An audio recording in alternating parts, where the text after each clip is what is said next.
Madame, Messieurs, bonsoir. Dans l'actualité, ce lundi, effondrement des échanges entre le Cameroun et le Tchad, la principale route reliant les deux pays coupée après l'écroulement du pont de Palar dans la région de l'extrême nord. La furie des pluies torrentielles à l'origine des dégâts, point de la situation et mesures prises par les autorités en ouverture du 20h30. Couverture santé universelle, traitement choc contre le syndrome du financement. La question des ressources financières désormais réglée par un partenariat public-privé, les regards sont rivés vers la mise en œuvre de cet instrument de politique sanitaire. Explication de Manaouda Malachi, le ministre de la Santé publique, dans un entretien en direct dans ce journal. En sport football, CHAN Cameroun 2021, 30 lions adressés pour rugir et dévorer en temps de Covid-19. Ces joueurs de la sélection A' sont convoqués en stage du 15 au 20 septembre prochain par l'entraîneur sélectionneur national Yves Clément Aroga. Liste complète dans un instant. Voilà pour les titres et d'abord le message du chef de l'État. Avant les détails.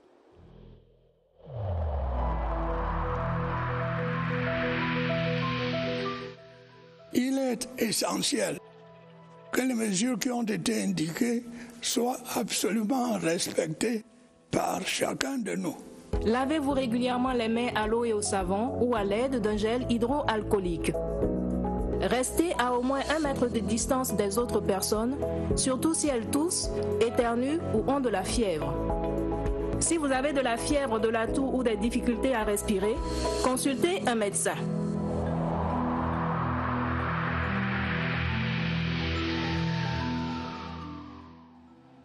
Impossible de se rendre au Tchad par la route principale à partir de l'extrême nord.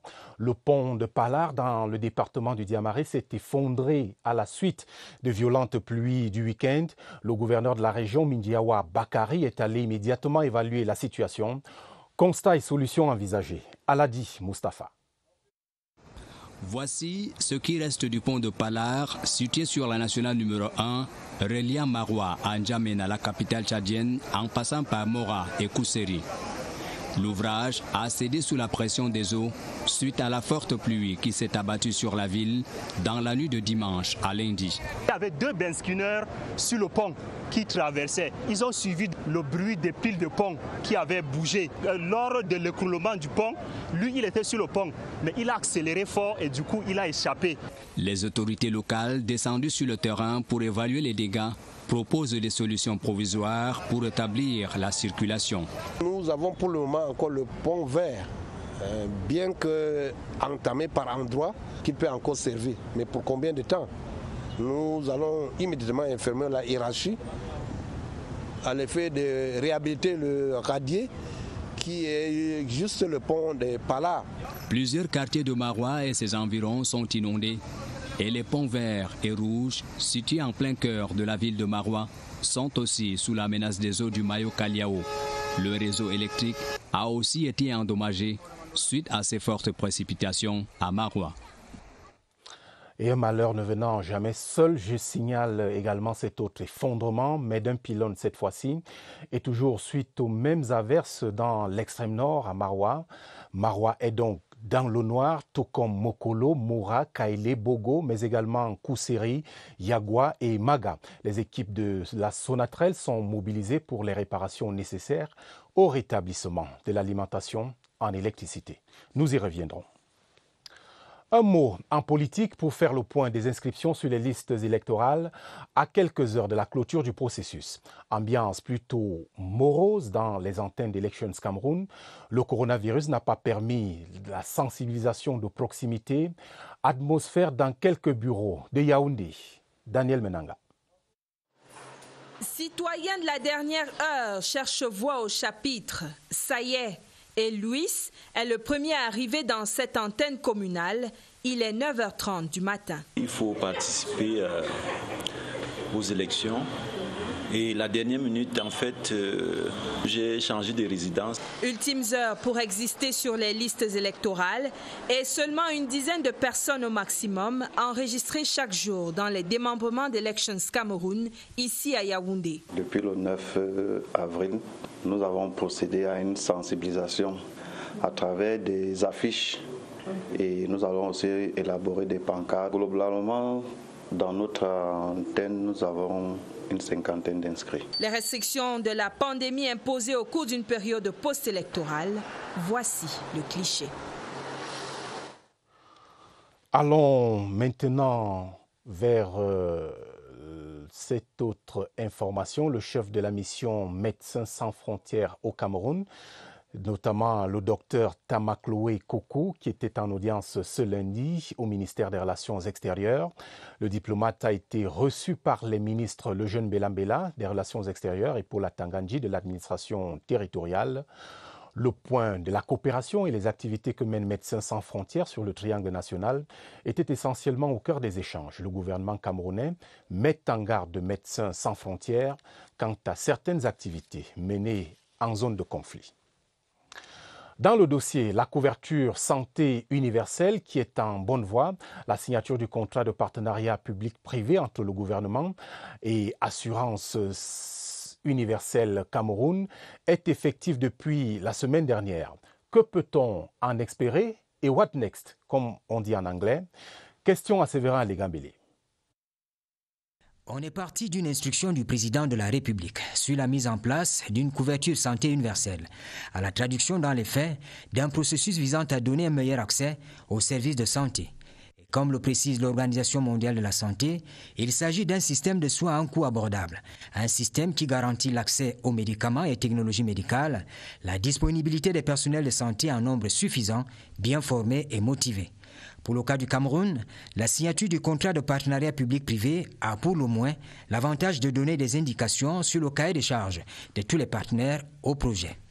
Pour ce qui concerne la santé, et notamment le secteur pharmaceutique, nous savons que la qualité des soins, la qualité et la sécurité des médicaments, la production locale et surtout la gouvernance pharmaceutique, nous espérons que tout cela va être fortement impacté positivement avec l'arrivée de cette couverture santé universelle. La mise en œuvre de la couverture santé universelle, c'est beaucoup de choses à la fois. La garantie des services de santé essentiels, le conventionnement des formations sanitaires publiques et privées, le contrôle médical et des paiements des factures des prestataires agréés. Tout cela a besoin d'être clarifié au fur et à mesure que le processus avance pour une meilleure appropriation des populations bénéficiaires. Voyons à présent comment les choses vont se passer concrètement pour vous et moi, tous candidats à cette couverture santé universelle. Qui va en bénéficier et au prix de quoi? Explication de Oswald Medon. Dans le bulletin de santé national, c'était assurément la prescription la plus attendue. Aujourd'hui, la couverture santé universelle est actée. Permettre à toutes les populations d'avoir un accès équitable. Et même lorsqu'on dispose des moyens pour accéder à ces soins de santé de qualité, il faudrait éviter que celui qui les paye s'appauvrisse. D'où la nécessité d'un mécanisme de solidarité nationale. Les professionnels de santé saluent unanimement cette avancée. Son caractère universel, donc accessible à tous les Camerounais résidant sur le triangle national, justifie le partenariat public-privé qui l'encadre. Le PPP est une opportunité, c'est une initiative privée, mais qui rencontre l'assentiment d'une politique publique. On bénéficiera tous d'une carte d'immatriculation à la CSU, des prestations dans les formations sanitaires publiques ou privées, mais on ne verra jamais tout l'arsenal informationnel et informatique qui se cache derrière l'accès aux soins. Encore quelques mois d'attente et la CSU pourra faire ses premiers pas assurés dans les formations sanitaires du Cameroun. Et je vous propose à présent l'avis d'un expert sur le modèle choisi par le gouvernement du Cameroun et qui repose essentiellement, vous l'avez vu, sur les assurances. Jean-Bruno Essono Oyono est justement assureur. Il s'est confié à Franck Evina. Et ça ne peut être qu'une très bonne chose du moment où ça facilite l'accès à une plateforme technique à monsieur tout le monde. Quand on a un souci, on ne nous demande rien. Si on est couvert à 100%, vous vous rendez seulement chez le médecin, il vous soigne. Et vous rentrez chez vous. Dans le cas de l'assurance santé universelle, il n'y a pas une prime, il n'y a pas de contrepartie. C'est la différence. Par contre, dans l'assurance en général, il y a une contrepartie. Alors là, M. Lambda ne payera rien. Il bénéficie seulement des avantages de cette couverture qui est aux frais de l'État.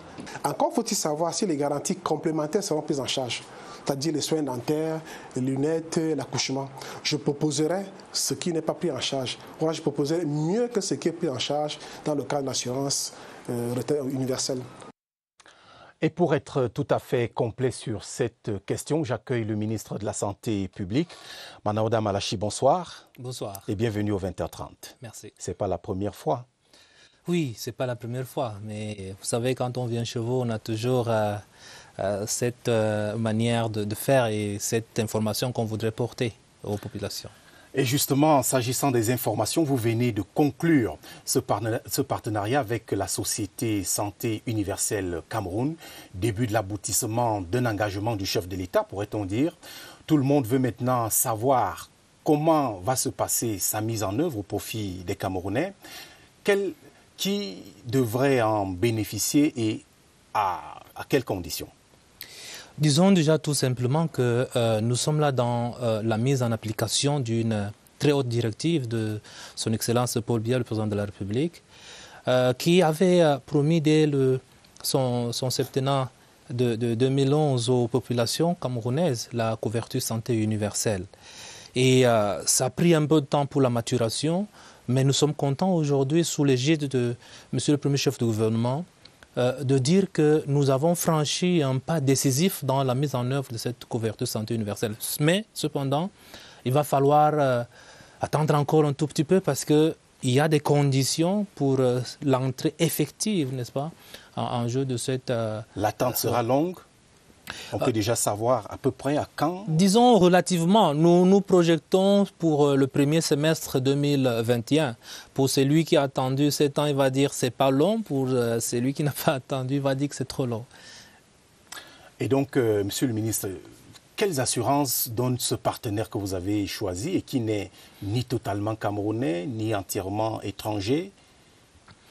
Non, disons que le processus est très, très simple. Nous avons suivi, n'est-ce pas, l'encadrement législatif et réglementaire des contrats de partenariat au Cameroun. Et donc nous avons eu cette offre-là que nous avons soumise d'abord à l'organe qui est en charge des contrats de partenariat, qui est le CARPA, qui a donné un avis sur l'éligibilité du projet au niveau du Cameroun. Et vous vous souvenez bien, si ce n'est pas le seul contrat de partenariat que le CARPA examine. Et donc, ils ont passé au pain fin et ils se sont rendus compte qu'ils avaient la compétence en termes d'expertise, ils avaient les moyens en termes de financement et ils nous ont donné leur non-objection pour qu'on poursuive, n'est-ce pas, avec cette entreprise. Et donc nous pensons que nous avons un partenaire privé à qui nous faisons confiance. On va juger le maçon au pied du mur. Et donc nous pouvons y aller avec toutes les assurances. Je suis tout à fait sûr que si le CARPA a donné sa non-objection, si le Premier ministre chef de gouvernement qui conduit ce projet l'a pris à ce niveau-là, il n'y a pas de raison pour que nous, à ce stade, tout au moins de la procédure, que nous doutions de quelque chose. Maintenant, nous sommes simplement en train de mettre en place des encadrements pour pouvoir garantir d'abord les intérêts de l'État, les intérêts des particuliers, et pour que les choses se passent de manière, j'allais dire, sereine et confiante. Parce qu'il y a un comité, un paritaire de suivi et d'évaluation qui sera mis en place pour voir comment est-ce que le contrat s'exécute. On va donc suivre les travaux de ce comité. Abordons, si vous le voulez bien, un sujet qui est dans l'air du temps, le coronavirus. Après 6 mois au front ici au Cameroun, le Cameroun est pratiquement envié pour ses résultats, notamment donc le nombre de guérisons. Mais il reste, je crois, Monsieur le ministre, des points à améliorer dans cette riposte. Quels sont ces points selon vous? Oui, nous avons quelques points à améliorer, mais peut-être avant d'arriver aux points à améliorer, nous devons reconnaître que l'expérience camerounaise a beaucoup de success stories qu'il faudrait faire connaître au monde. C'est ce que j'ai dit. Parce que vous savez très bien, avant même l'arrivée du premier cas au Cameroun, le président de la République avait déjà pris des mesures pour prévenir une éventuelle importation du virus au Cameroun. Et donc, cette coordination forte de la plus haute autorité du Cameroun est quelque chose qu'il faudra saluer. Nous avons entre autres la prise en charge des cas, les laboratoires, parce que nous en avons 15 sur l'ensemble du territoire. À côté de nous, il y a des pays qui n'ont pas un seul laboratoire. Et puis, il y a quelque chose dont on n'en parle pas assez, c'est la prise en charge psychologique. C'est une expérience, j'allais dire... Par le corps médical. Oui, par le corps médical et par les assistants sociaux, parce qu'en réalité, l'assistance sociale, je vais dire en réalité, parce que c'est un corps de métier. Et donc ça, on a mis en avant dès les premières heures, et ça, c'est ce qu'on ne dit pas assez. Maintenant, il y a des faiblesses, effectivement, des points à corriger. D'abord, la production scientifique. Nous avons fait beaucoup de choses. Elle n'est pas de qualité ou elle n'est pas suffisante? Elle n'est pas suffisante. Elle n'est pas suffisante.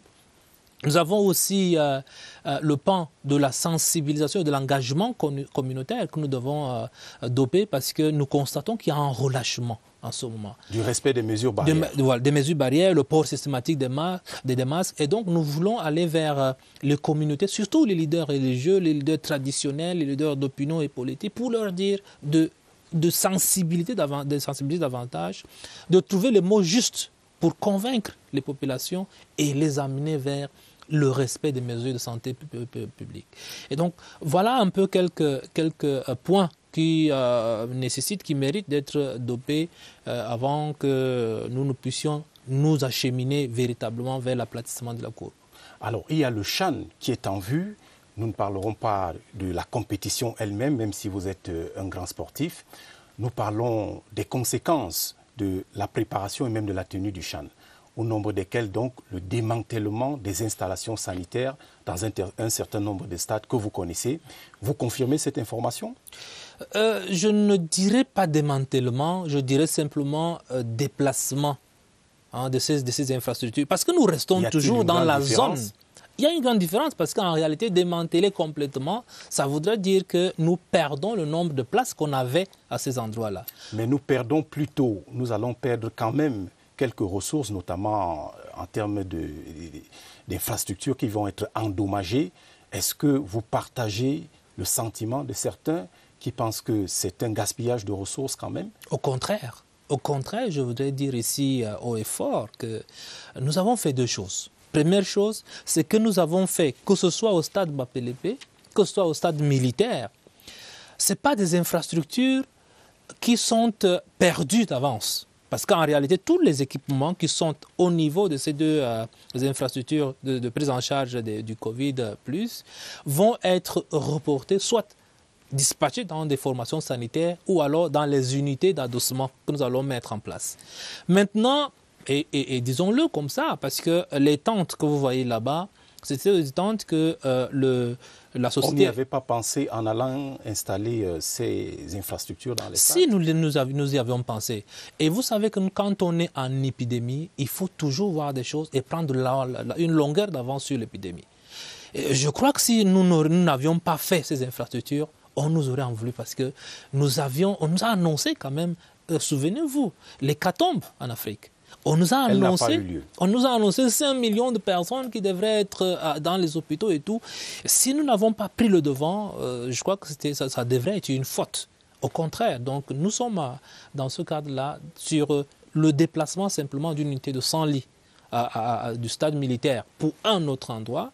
C'est la même chose que nous ferons au niveau du stade Bapelépé pour toujours être en stand-by, on ne sait jamais. Parce qu'en matière d'épidémie, je vous ai parlé tout à l'heure d'un relâchement, et si ce relâchement perdure, nous pouvons repartir. Donc, nous sommes en train de prendre des précautions tout en veillant à ce que l'épidémie se tasse plutôt et ne reparte plus à jamais. Monsieur le ministre, au moment où cet entretien va s'achever, je voudrais justement, pour ne pas laisser ceux qui nous regardent sombrer dans ce relâchement, vous proposer un geste barrière avant qu'on ne se sépare. Merci beaucoup, mais je voudrais dire quand même que dans le cadre de cette épidémie, nous avons beaucoup de gains. Gains en infrastructure, parce que nous avons adossé des infrastructures dans tous les chefs-lieux de région, à l'hôpital régional. Nous avons gagné en équipement aujourd'hui. Nous pouvons dire que dans chaque hôpital district, nous avons 2 concentrateurs d'oxygène, 2 respirateurs. Nous avons gagné en ambulance. Nous avons gagné en formation parce que nous avons formé beaucoup de ressources humaines. Et donc, notre système de santé va sortir de cette épidémie renforcé. Et c'est ça qui nous satisfait beaucoup. Le combat va donc continuer avec beaucoup plus d'assurance. Monsieur le ministre de la Santé publique, merci d'être venu ce soir au 20h30. C'est moi qui vous remercie. Et bonne suite pour la poursuite de cette bataille contre le coronavirus. Face aux ravages de la pandémie, justement, les populations se tournent en grand nombre, vous devez être au courant, Monsieur le ministre, vers les plantes et les écorces, ce qui fait d'ailleurs la fierté des praticiens de la médecine traditionnelle. Ceux de la région de l'Ouest Cameroun se frottent d'ailleurs les mains. C'est dans ce reportage de Christelle Kemenier. La pandémie du coronavirus donne plus de visibilité à la médecine traditionnelle. Dès le début de la pandémie, les populations de l'Ouest se sont ruées vers les tradithérapeutes pour acheter des médicaments faits à base des plantes. J'en prends plus d'habitude parce que ça a traité plusieurs maladies. Pas seulement le Covid, le curcuma, l'aloe vera. Je suis bien satisfaite dans la médecine traditionnelle. Pour les tradithérapeutes, la pandémie de coronavirus leur a permis de se mettre en avant et de redorer leur blason aux yeux de tous. Depuis, le travail abattu par les tradithérapeutes sur le terrain était méconnu. Mais comme le Covid est venu, beaucoup qui ne consommaient pas plantes médicinales aujourd'hui en consomment. Seulement, ils attendent beaucoup des pouvoirs publics. Si l'État pouvait nous donner au moins des moyens, c'est que vraiment on n'en parle même pas. Ils souhaitent que leurs doléances soient prises en compte par les autorités pour une collaboration plus efficace. Les jeunes de la région de l'Est invités à accompagner les pouvoirs publics dans la lutte contre le coronavirus.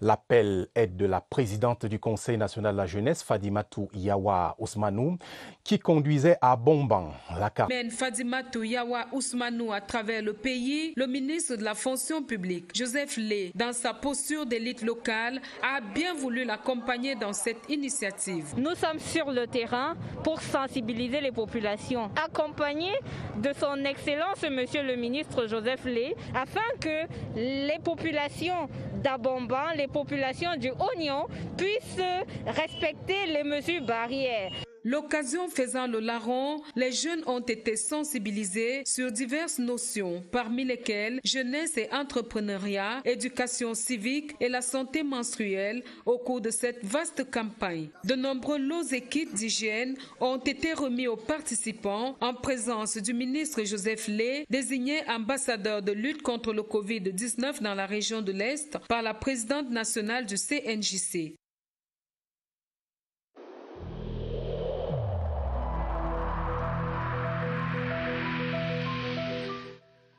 Le port du masque dans l'espace public restera obligatoire jusqu'à nouvel ordre.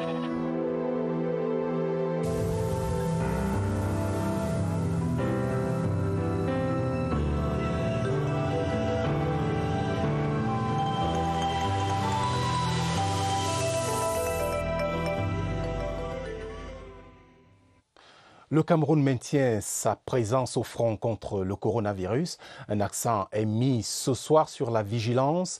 Il y a tout un code de conduite qui est recommandé par les autorités en ce qui concerne les célébrations des événements dans la société. Évariste Yenga, vous êtes au centre des opérations des urgences de santé publique en ce moment même, où vient de s'achever le point de presse quotidien. Bonsoir Évariste. Quel est ce code de conduite ? Bonsoir Romuald, c'est un code de conduite qui a été présenté ce soir par le docteur Linda Esso, qui est sous-directeur de la lutte contre les épidémies et les pandémies au ministère de la Santé publique. Un code de conduite en cohérence avec les mesures barrières édictées par l'Organisation mondiale de la santé et qui s'appuie également sur les restrictions prescrites par les autorités camerounaises. Ce code de conduite s'applique aux manifestations de la vie sociale telles que les mariages, tels que les anniversaires, les obsèques et d'autres événements de célébration en communauté. Eh bien, il est demandé aux personnes de renvoyer autant que possible, de reprogrammer ces événements qui peuvent attendre à la période post-Covid. À défaut, s'il est question d'anticiper, alors il faut se conformer à ce code de conduite qui exige qu'on ait les possibilités de laver les mains avant d'accéder accéder au site, il est recommandé de réduire le nombre de personnes au minimum moins de 50. Il faut également pouvoir porter son masque et en même temps, il est recommandé de célébrer pour la plupart en plein air où l'air circule. Pourquoi ce code de conduite? Tout simplement parce que la promiscuité entraînée lors de ces événements est favorable à la propagation du virus. Donc, une fois encore, limiter les célébrations autant que possible. Voilà l'essentiel du message de ce soir. À vous le plateau. Merci Évariste et bonne soirée à vous-même. Direction Kribi, mais pas pour un tour à la plage. L'autorité portuaire nationale est opérationnelle à Kribi et à Limbe dans le sud-ouest. Les antennes locales de cet organisme ont été inaugurées la semaine dernière pour assurer la régulation et l'amélioration de la compétitivité des ports autonomes. Salvador Ducha. Organe technique du ministère des Transports, créé en 1998, l'APN, cheville ouvrière de la coordination et du suivi portuaire, joue un rôle important dans le processus de construction d'un Cameroun émergent à l'horizon 2035. Ceci à travers la valorisation et la promotion de l'espace portuaire camerounais. L'ouverture de l'antenne de Kribi située au quartier administratif obéit à une politique maritime de proximité. Le travail que fait la direction générale, étant à Yaoundé, pourra être fait désormais sur place par les antennes. On aura un gain en temps et un gain en efficacité. Pour renforcer la proximité de l'autorité portuaire nationale, le port de Limbe, dont les statuts ont été réorganisés et approuvés suite au décret du chef de l'État le 5 mai dernier, a vu l'APN déposer aussi ses valises au quartier Ngemi, à Limbe, en face du stade Omnisport. Il est clair que l'autorité portuaire nationale devra, avec les autres opérateurs sur place, faire de Limbe un port compétitif et un port sûr. Un éclatement qui obéit au nouveau modèle organisationnel impulsé par le conseil d'administration pour faire face à la concurrence maritime. Kribi, Douala et Limbe seront complémentaires pour faire face à la concurrence. Doté de la personnalité juridique et de l'autonomie financière depuis le 9 avril 2020, l'APN qui amarre dans les villes portuaires de Limbe et de Kribi est, d'après les autorités administratives et l'ensemble de la communauté portuaire, une chance pour le Cameroun. Le Cameroun qui, de la vie des experts, a tout pour être le leader maritime dans la sous-région Afrique centrale grâce à l'autorité portuaire nationale, laquelle dispose désormais des services capables d'apporter leur expertise sur des questions stratégiques liées à la compétitivité et au développement des places portuaires nationales. Place au sport, championnat d'Afrique des nations de football Cameroun 2021. À 4 mois de la compétition, les Lions A' se préparent. L'entraîneur sélectionneur national Yves-Clément Aroga vient de publier une liste de 30 joueurs pour un stage prévu du 15 au 28 septembre 2020. Joseph Guetta Mandeng. Les 30 joueurs convoqués par l'entraîneur sélectionneur Yves-Clément Aroga sont des habitués de cette sélection des Lions indomptables A'. 3 gardiens de but, Simon Omosola de Bamboutos de Mbouda, Junior Dandé d'APGS de Fou et Letizi Epané de Stade Renard de Mélon. 8 défenseurs issus de 7 clubs, Coton Sport, Colombe, Edding Sport, PWD, Union et FECHFC. Le milieu de terrain est le compartiment le plus fourni avec 13 footballeurs de différents talents. 5 défensifs, 3 offensifs et 5 joueurs de couloir. 6 attaquants, dont le plus régulier, Samuel Lend de l'Union sportive de Douala, aux côtés des autres feux follets venus de PWD, Bamboutos, Stade Renard et APGS. En tout, 30 joueurs sélectionnés dans 12 clubs de Ligue 1. 9 footballeurs figurent sur une liste d'attente pour d'éventuelles solutions de rechange. Le stage se fera du 15 au 28 septembre. Et c'est le premier rassemblement après l'arrêt précipité des championnats de football au Cameroun en mars dernier. Je signale ces 3 télégrammes officiels du président de la République du Cameroun adressés respectivement à Sa Majesté Abdullah Shah, roi de Malaisie, à son Excellence Souronbe Djinbekov, président de la République kirghize, et ce dernier qui va à son Excellence Polamae Wix, président de la République de Trinité et Tobago. Ces correspondants sont adressés donc à l'occasion de la fête nationale que ces pays commémorent chacun ce 31 août. Et évidemment, ce sont des correspondances signées du président de la République, Paul Biya. Ainsi va le Cameroun. Juste après ce journal, Présidence Actu, Yves-Marc Medzo reçoit Dr Chi Assafor Cornelius. C'est le secrétaire général de la Commission nationale pour la promotion du bilinguisme et du multiculturalisme pour prendre la mesure de la pratique du français et de l'anglais dans certaines administrations publiques. À titre principal, évidemment, les récentes actualités au Palais de l'Unité. Excellente soirée sur votre antenne, la CRTV. La télévision, c'est ici. Bonsoir.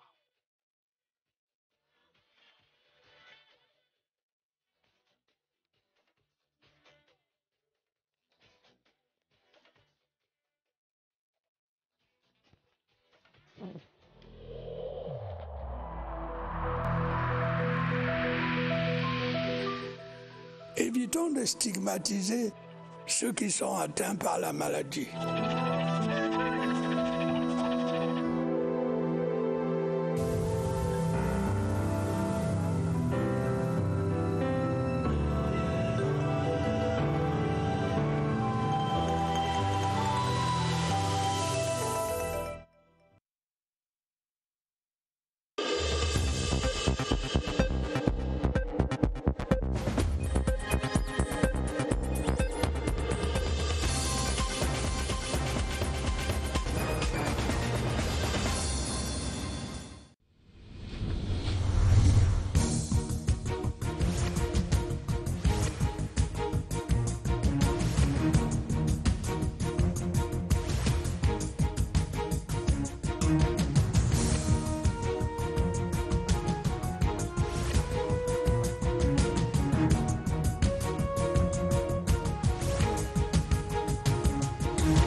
CRTV News, ici, toute l'info.